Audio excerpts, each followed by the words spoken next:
दोस्तों, स्वागत है हमारी आज की एक और नई कहानी में। दोस्तों, भारत के एक बड़े शहर में भीड़ भाड़, रोशनी और आधुनिक जीवन के बीच अक्सर हम ये मान बैठते हैं कि अंधविश्वास और अलौकिक घटनाएं सिर्फ गांवों तक सीमित हैं। लेकिन सच ये है कि शहर के पुराने मोहल्लों, जर्जर हवेलियों और सुनसान कोठियों में भी ऐसे रहस्य छिपे होते हैं जिन्हें लोग खुलकर बयान करने से डरते हैं। दोस्तों, ये कहानी भी ऐसे ही एक पुराने शहर की है। यहाँ की गलियाँ दिन में चहल पहल से भरी रहती थीं, लेकिन रात ढलते ही सन्नाटा ऐसा छा जाता था मानो पूरी दुनिया सो चुकी हो।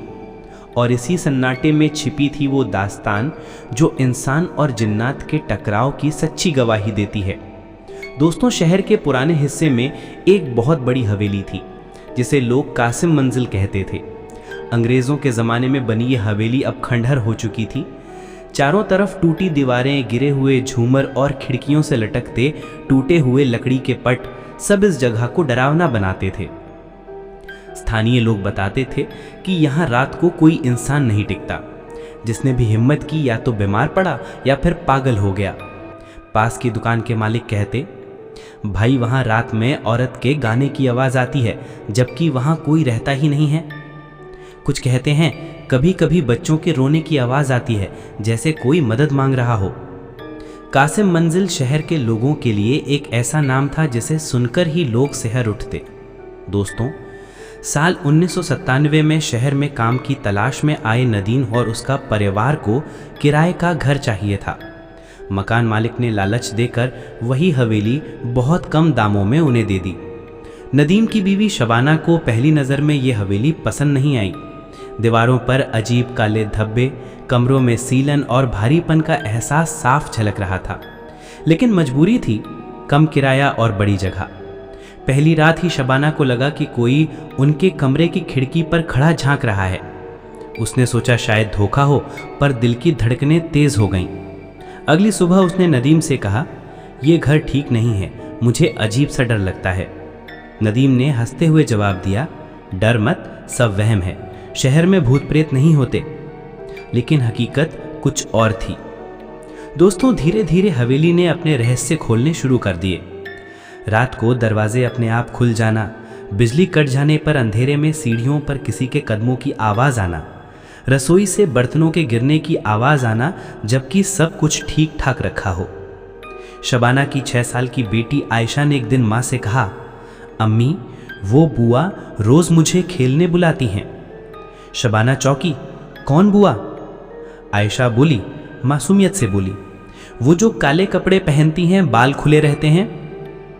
ये सुनकर शबाना का दिल कांप गया। घर में तो ऐसी कोई औरत थी ही नहीं। दोस्तों, पड़ोसियों ने धीरे धीरे सच बताया। उन्होंने कहा, बहन, ये हवेली जिन्नात का घर है। यहाँ एक पूरा कुनबा रहता है, इंसान यहाँ रह ही नहीं सकता। किसी ने बताया कि अंग्रेज़ों के ज़माने में यहाँ गुलामों को बंद करके रखा जाता था। उनकी चीखें अब भी हवेली की दीवारों में कैद हैं। किसी ने कहा कि यहाँ एक जिन्नी रहती है जो बच्चों को अपने साथ ले जाती है। नदीम ने सबको झूठ मान लिया, लेकिन शबाना दिन ब दिन बीमार रहने लगी। आयशा रात में नींद में उठकर अंधेरे में किसी से बातें करती। दोस्तों, एक रात नदीम देर से काम से लौटा। घर में अजीब सन्नाटा था।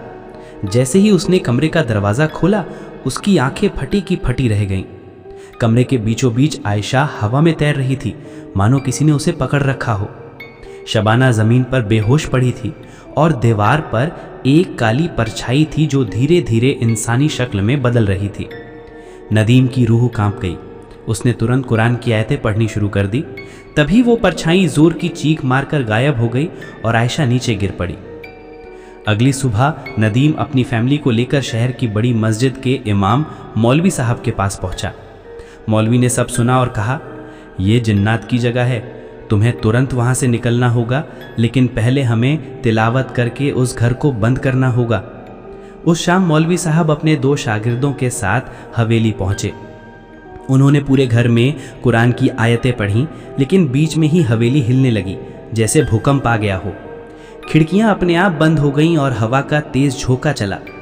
मौलवी साहब ने ऊंची आवाज़ में कहा, अल्लाह के हुक्म से निकल जाओ, ये इंसानों का घर है, तुम्हारा नहीं। तभी एक भारी आवाज़ गूंजी, ये घर हमारा है, सदियों से कोई हमें नहीं निकाल सकता। सभी की रूह कांप उठी। दोस्तों, मौलवी साहब ने जांच के बाद बताया कि कासिम मंजिल कभी एक अमीर नवाब की थी। उस नवाब ने जिन्नात से दोस्ती कर रखी थी। जब अंग्रेज़ों ने उस पर हमला किया तो उसने हवेली जिन्नात के हवाले कर दी ताकि वे उसकी हिफाजत करें। तब से ये हवेली जिन्नात की पनाहगाह बन गई। कोई भी इंसान इसमें स्थायी रूप से नहीं रह सकता। नदीम अपने परिवार के साथ तुरंत वो घर छोड़कर चला गया। कुछ ही दिनों में शबाना और आयशा की तबीयत ठीक होने लगी। दोस्तों, कासिम मंजिल अब भी उसी हालत में खड़ी है। दिन में लोग वहाँ से गुजर जाते हैं, लेकिन रात को कोई भी उसके पास नहीं जाता। कभी कभी अब भी लोग बताते हैं कि हवेली से औरतों के गाने, बच्चों के रोने और कदमों की आहट सुनाई देती है। शहर की भीड़ भाड़ और रोशनी के बीच ये हवेली एक ऐसा राज छुपाए बैठी है जिसे हर कोई जानता है पर बोलने से डरता है। दोस्तों, ये कहानी सुनकर आप सोच सकते हैं कि ये सब अंधविश्वास है, लेकिन जो लोग कासिम मंजिल के पास रहते हैं उनकी आंखों में जो डर दिखता है उसे झूठा नहीं कहा जा सकता, क्योंकि सच यही है कि जिन्नात शहरों में भी रहते हैं।